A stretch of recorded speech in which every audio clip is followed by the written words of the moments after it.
By the end of this video, I'm going to give you everything that I've learned in my 23 years of commercial real estate experience so you'll be able to buy your first commercial property. I'm going to give you 5 major tips that have helped change my life, and they can be applied to help you reach your goals. The first aspect is understanding different property types and different projects. As far as property types go, the most common are retail, office, medical, multifamily, industrial, and land. Each of the asset classes has its own pros and cons. Office, for example, has large deals, stable, long-term income, often good credit. However, as we know, the demand for office lately has trended down. What you're seeing is that urban cores and funky creative office doing really well. A lot of suburban office, B-dated office, and that old lifestyle is of course moving out. On the retail front, it's a never-changing market. All the time, ups and downs, transitions along with innovation. Obviously, Amazon has drastically changed the marketplace, adding a lot more demand for industrial, while also taking away demand for traditional retail. But you're seeing savvy retailers adapt, change their strategies, become effective. You're seeing local market integrated retail strategies that are still winning, and new emerging concepts and brands are coming out all the time. And the softness that we felt a few years ago in retail has recovered a lot. Into the industrial asset class, as demand for U.S. real estate comes back due to tariffs, that's going to help an already strong market. Industrial's been extremely strong in the last period because during the supply chain COVID era, their packaging, cardboard companies, logistics, all those things took off. Multifamily, that's commonly known as the most resistant asset class. And it's an easy reason why. People will always need a place to live, no matter what innovation or change. The only trends that you're really noticing in multifamily are that trends back to the urban core are a big real thing, and they're pretty awesome if you think about it, because that way people have walkability, integrate with a retail community, and they can work from home, work from the area, and create their own little sub-communities. For me personally, if y'all know me, I like to ride my scooter back and forth between the markets where I work, live, and play. And I like to encourage the team and all my friends to borrow them, do the same, bike, scooters, walk. That urban mindset I learned in New York City. And you start to understand, appreciate the logistics, the value of your time. And hey, maybe your real estate cost is a little bit higher, but I'm gonna pick up ABC benefits of community, time savings, happiness on the weekends, and those different things. Everyone's strategy is different. Also note a multifamily cost across the whole economy are going up, so rents are going up. So a lot of what you're seeing and hearing right now is an affordability crisis. It's really unfortunate that a lot of people's rent is so high that they're struggling. And why that's happening is because interest rates going from 4% to 6, 7%, along with construction costs having doubled in the last 5 years. Well, look, jobs and rent can't increase as fast as those inflations, so the system's getting squeezed. And that's what happens in inflationary environments, and that's, by the way, that's why the government has tried to make measures to bring inflation down, as painful as it is for us commercial real estate folks that are having to deal with higher interest rates. Moving on to the next, medical office. That's a big asset class. It's near and dear to me, because I've built hospitals all over the country. I've worked on all kinds of different things. What I like about that asset class is it is recession resilient, but it's very specialized and niched. Those centers are a specialized center. If your tenant does go out or you miscalculate the strategy and you have a vacant medical office, that's pretty expensive. The last asset class is land. We acquired about 250 acres in the downturn in the state of Florida and have worked on all different types of land development deals, ranging from infill, where you're dealing with the city, the municipality, the density requirements, through rural, secondary market, suburban land, where you're doing plots for homes and selling them to national home builders.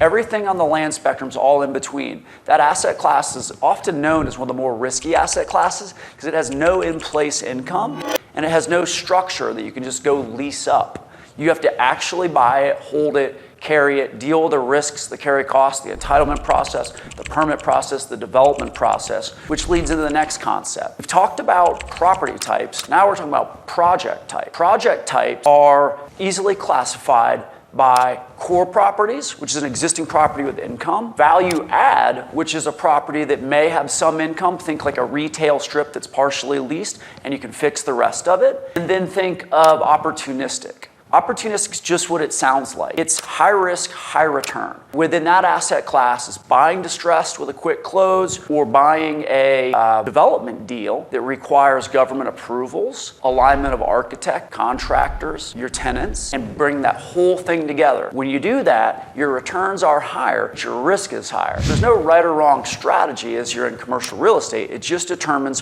where do you want to be. Do you want to be 5 to 10% returns with in-place income with lower risk? Do you want to be value add, 10 to 15% returns based on taking on something that you can kind of already see where it's going to go? Or do you want to go opportunistic, 15 to 10, 200% returns for that matter, but you have no idea what you're going to go through and what risks? And that's important because as you're putting together deals as the sponsor or developer or manager of the LLC, you have to align your debt and your equity along with the right project strategy. If you have a misalignment at the partnership level, meaning that your investor was expecting a coupon or a check in the first 12 months, but you set them up with a 36-month development project, you're going to sometimes have challenges in those types of deals. And that is a nice segue into the next part of the discussion, point 2. The second point is understanding the marketplace as a whole. And this is a rather abstract topic in some regards. When people ask, how's the market doing? That's extremely vague because if you move to the stock market, for example, the S&P as a whole moves at roughly 8%, and people use that overall market metric in order to determine how the market's doing. However, in reality, if you own a certain stock, it could be doing great while the market's doing bad. Well, commercial real estate is no different. You have the overall national market, but then more importantly, you have regional and hyper-local markets, and then within those markets, the asset classes we just discussed may perform differently depending on if you're in an urban core, a secondary market, or a tertiary market. So once you evaluate America as a whole, where are things going? Look, there's a lot of uncertainty right now going on with distressed debt, high interest rates, tariffs, and unknown. As a whole, in the last 12 months, the market has been rather soft for development and commercial real estate investment at the national level. However,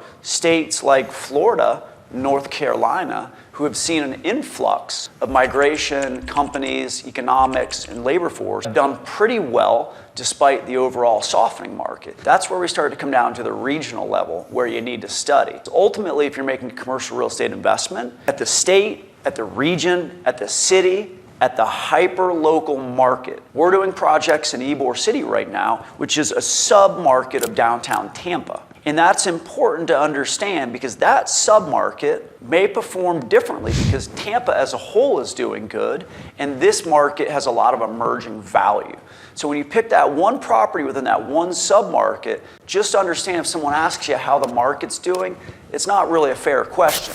Now if they said, how is the retail market doing in urban Tampa for properties 100 to 300,000 square feet, okay, that's something that we can have an informed discussion about. So understanding the market means having hyper-local knowledge and data, and then knowing how to tie that into the national commercial real estate capital markets trends, which are the movement of debt and equity to go into project. Remember, you have commercial real estate capital markets, the movement of money, and then you have commercial real estate user markets, which is an occupancy or tenant-driven market. On this side, you either will work with a building or you'll work with a tenant, and that tenant needs space. And if there's 1 million square feet of retail space in downtown Tampa, and there's 900,000 square feet of demand, then you're gonna have 100,000 square feet of vacancy. But if the population's growing and all of a sudden the retailers wanna come follow the population, that can immediately create an imbalance and a development opportunity. So when I talk about hyperlocal markets, that's the kind of stuff that I'm talking about. If you've never done a deal, you're probably wondering how much is this gonna cost me? Well, your strategy, of course, can start with what size deal do I prefer to do? For beginners, it's very common to find commercial deals in the $1 to $3 to $4 million range. And then from there, you ask yourself, how am I going to use debt and equity? The $1 to $3 to $4 million space is highly competitive though, because you have some residential investors, you have small commercial investors, you have small business, more players. As you move to 4 to 10 million, your sophistication doubles, and your equity doubles, and your risk doubles, and your knowledge base doubles, and your ability to present to banks and win deals, it gets exponentially harder. As you go from 10 to 20, then you're on a whole nother level. 20 and above is typically more institutional private equity and extremely high net worth, sophisticated individuals individuals that are able to take multi-million-dollar bets on one individual strategy or property idea. Of course, that buyer pool or investor pool of debt and equity gets a lot smaller as the deal size gets bigger. Now, that is an opportunity because there's less competition in the space. But as you can imagine, the bigger you are, the harder you fall. When those $20 million assets go wrong, you're losing 5, 15, 10, 20 million. You could lose debt, lose it all. So bringing it back, regardless of the deal size, we're going to focus on a $10 million project today to keep the math simple. First thing you do when you're looking at either an existing income property or a value add or opportunistic deal, you want to say to myself, how much leverage can I use and what is a smart debt strategy given the asset class and the project itself? Smart debt strategy comes down to your individual risk tolerance. There's recourse and non-recourse loans. If you're doing a construction or opportunistic deal, you're likely going to have to sign on it. The bank's giving you money at a great deal, 4, 5, 6, 7, 8% returns to the bank, which are low. So they want to make sure they get their money back because they can't systematically give out billions of dollars and then lose a lot of money while they're only making 5%. Now, if you're private equity, you're making 20, 30%, you can lose a few deals along the way and it's still accretive to the fund. So $10 million example, 70% loan is a very common loan in the United States today across all asset classes, would mean $7 million of debt, $3 million of equity. Where that equity comes from is all across the board. On one end, you have institutions, on the other end, you have your money, and then in between, you have high net worth individuals, smaller investors, investment groups. Anyone can form an LLC. Go to a number of their contacts and say, hey, would you put money behind this LLC, which is going to invest in the property LLC or business LLC? That's very common. That's how the private markets work in this country, and that's why the country has done really well, is because we have very efficient relationship, trust, and capital markets based on the banking system and the overall country's regulations. So of that equity stack, if you want to bring $300,000 of the $3 million, you could use that to put it under contract, get your architect, get your engineer, get your attorneys, get everyone moving. Then from there, go raise the other $2.7 million of the $3 million in equity from a variety of investors, and then at closing the loan, bring the equity in, sign whatever contracts you need to do to improve the property. That is a really common strategy of how to get started. So the deal size doesn't matter. You can use that same logic on small deals or the largest deals in the country. Now you need to understand if something's a good deal or not. We're going to go into deal analyzing. What a good deal is or not is certainly subjective to the person that's making the decision. Some people focus on, can I capture equity? Other people focus on, can I have long-term consistent cash flow? What is a good deal?